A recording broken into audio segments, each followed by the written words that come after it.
Blueberry Truffle Murder, a Maple Hill Cozy Mystery, Book Number 3, by Wendy Meadows, narrated by Kasey Logan.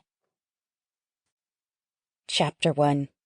Millen's gas station was nothing more than a run-down, one-room wooden building attached to a single-bay garage filled with cigarette butts and old tools. Two rusty gas pumps that somehow still managed to pump gas stood on a concrete island in front of the store. Sitting off Greenfair on a single lot littered with weeds and trash, the gas station was in direct contrast to the manicured stores in town.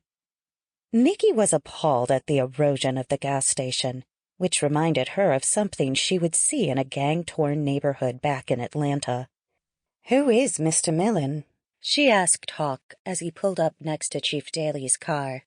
The sound of the Jeep tires traveling over gravel sounded like an angry person chewing nails. "I don't know much about the man," Hawk confessed, parking the Jeep. With patient eyes, he studied Chief Daly standing next to a light green 1987 Honda Accord. Hawk spotted two cops near the gas pumps, both smoking cigarettes. He rolled his eyes and jumped out of his Jeep. "You two put out those cigarettes and show some sense," he yelled. The two cops jumped, spun around, saw Hawk, and then dropped the cigarettes and quickly stomped on them with glossy black shoes. The coroner simply waved at Hawk and then looked away. Nikki grinned. "At least it's a nice morning," she said, getting out of the Jeep. Admiring the warm blue sky overhead, she allowed the morning to soak into her mind. It wouldn't be long before Chief Daly started yelling at her. "Come on," Hawk said as he walked over to the green Honda. The car was parked on the right side of the store near the tree line instead of the left side, where there was space for parking. "Let me do the talking, okay? Pop ain't too happy." "I can see that," Nikki said, walking next to Hawk toward the car. From the distance, she could plainly see the frustration and anger on Chief Daly's face. "What is this? Are we living in Atlanta now?" Chief Daly yelled at Hawk and then eyed Nikki. Watching his tongue, he drew in a deep breath. The last thing he wanted to do was fly off the handle and threaten the woman again. "Ms. Bates, you seem to be bringing my sleepy little town a lot of business. No insult implied." Nikki bit her lower lip as a cool breeze floated out from the woods and touched her face. Ignoring Chief Daly's remark, she eased her head down low enough to see the Honda. There, sitting hunched over in the driver's seat, was a woman with long, dark gray hair. The woman's head was pressed against the steering wheel. What Nikki didn't see was any blood.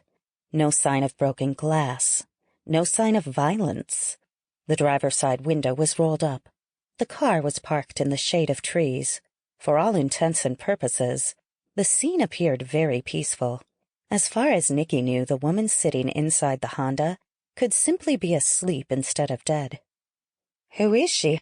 Hawk walked around to the driver's side window and looked in. His face froze. "Hey, this is—" "Yup," Chief Daly said, throwing his hands down into the pockets of his pants. "Who?" Nikki asked, joining Hawk. With a better view, she peered down into the car. The interior of the Honda was clean.